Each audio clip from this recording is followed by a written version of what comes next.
Welcome back to another video. My name is Theodore, this is Grandpa's Crypto, and here we share crypto news that anyone can understand.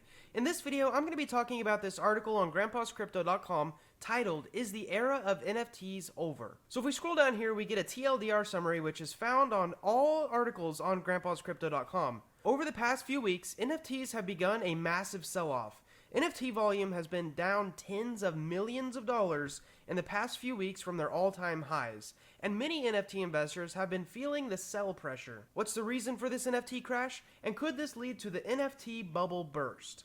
If you want to read this entire article, I'm going to leave a link below, but in this video I'm going to be going over really quickly some of the NFT trading volume by looking at a couple different references. So if we scroll down here, we can see that there's a brief explanation of NFTs, which is a whiteboard crypto video, and basically a theory that maybe the trading volume of NFTs has gone down because of a phishing attack on OpenSea. So you can see here on Reddit, what basically happened was that there was an error, a vulnerability in the code that OpenSea offered. And because of that, a lot of stuff was stolen.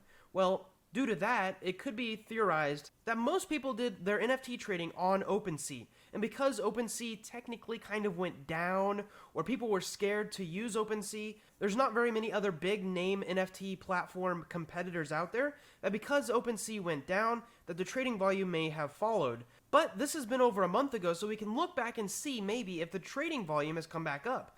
And as you can see here, the blockcrypto.com shows this really interesting trading graph of the volume of NFTs by categories. So basically this is all of art and collectibles and gaming NFTs that you can see here. You can see around September, October, that is when the NFT trading volume was at its all-time high. Since then, it's kind of came down a little bit. Now, if you only focus on the gaming NFTs, you can see that they hit a high, came down a little bit, came back up again, and then have significantly dropped. And if we go back to art and collectibles, which would be like Bored Ape Yacht Clubs and stuff like that, you can see that they had a huge spike and then kind of just settled down.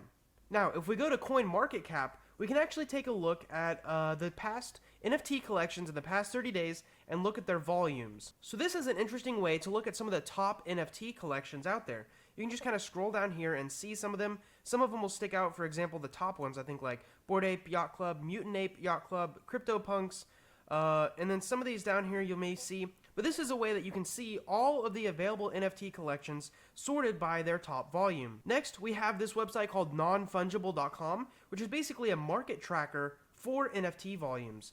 So I have one here, and I think it's on default, it's at 1 week. I changed it to 1 year, and you can see August, September, huge volumes, and then it's kind of just went down. And if we even go to all, we can see that there was, a little bit of NFT activity, and then September, October hit, boom, all kinds of trading volume, and then it's kind of died down. So it's this general consensus that NFT trading volume has kind of died down in the past couple months, and the data shows that it's true. Now, if we go to the last website that I have here, cryptoslam.io, it shows you all kinds of NFT data. And the thing that I want to look at on this website is the blockchains by NFT sales volume. I think it's initially was by 24 hours, but just to get a better picture, let's go to 30 days. We can see in the last month, the NFT trading volume on Ethereum is down 40%. On Solana, it's down around 20%. On Avalanche, 31%. Polygon, down 40%. And you can see, actually, Arbitrum has a ton of NFTs in the past month, up 4 or 5 times.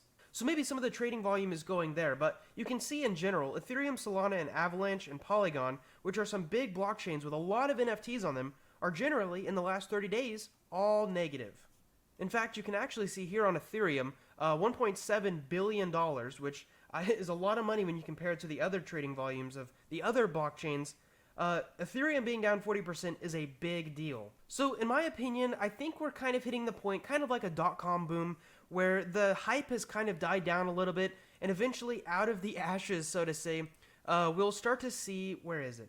We'll start to see maybe NFTs that actually have utility. So gaming NFTs, NFTs that give you access to certain events, real estate NFTs that maybe give you a portion of the profit of the NFT, and then actual ownership in real life NFTs, so maybe like car titles, house deeds. I think we're still quite a bit away from that kind of stuff because of the regulatory actions that need to be taken by governments to make that official. But I think we're heading in the right direction of getting away from these, I don't want to necessarily call it silly, but I think it is silly to pay over $1 million for just digital art and ownership of that digital art. I would say that that is silly when we think about where the actual potential of NFTs can go to into actually having a car title or a house deed put on a blockchain. Kind of in the same way that when the dot-com bubble came, a lot of these people were buying all kinds of domains and trying to make their businesses on the internet that kind of were silly at the time, that didn't need to be. So I think we're kind of in the same atmosphere, but in the NFT space. So if you want to go ahead and read this entire article,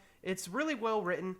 You might learn a few things. You can click the link in the description below. And if you want any of those links that I've kind of went through here, you can kind of make some clicks and see some different stuff yourself. I'm going to leave those in the description below too. Anyways, I hope you learned something in this short little video. I hope you enjoyed watching it. And most of all, I hope to see you in the next video.